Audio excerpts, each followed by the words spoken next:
Initially, I was a social worker, and the hours that I worked were incredibly long hours. My wife was a learning manager, she worked in schools, and again, we're working incredibly long hours. We very rarely saw each other and had very little time for our family. My role before, I worked in a primary school.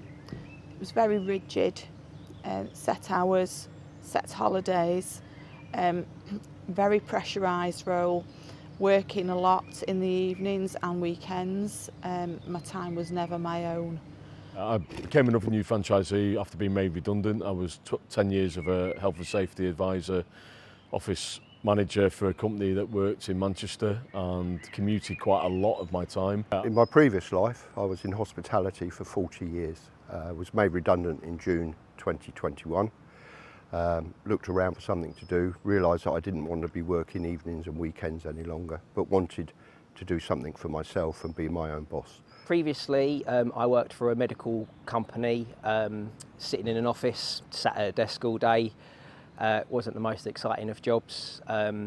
My wife became pregnant, and I soon realised that I didn't want to be doing an hour and a half travelling to and from the office every day, leaving at 6 o'clock in the morning, getting back at 6, 7 o'clock at night if I was lucky. My background is I worked for a major retailer for 29 years. I just ended up getting a bit stuck in a rut. I wanted to try something different.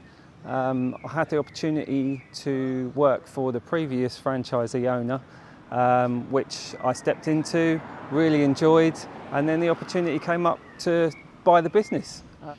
I was a contracts manager on the building. We subcontracted to all the major house builders. Got up to a level of, quite honestly, didn't like the job. I got to the point of people and politics got in the way, and we had our oven cleaned because we were on the move, and the guy that come and clean it worked for Ovenu, and I asked him, cash or cheque at the time, and he said, I'm selling the business, so it'll all go through the business. I said, tell me more. And that was November 2009, and February the 6th, 2010, I bought it off him.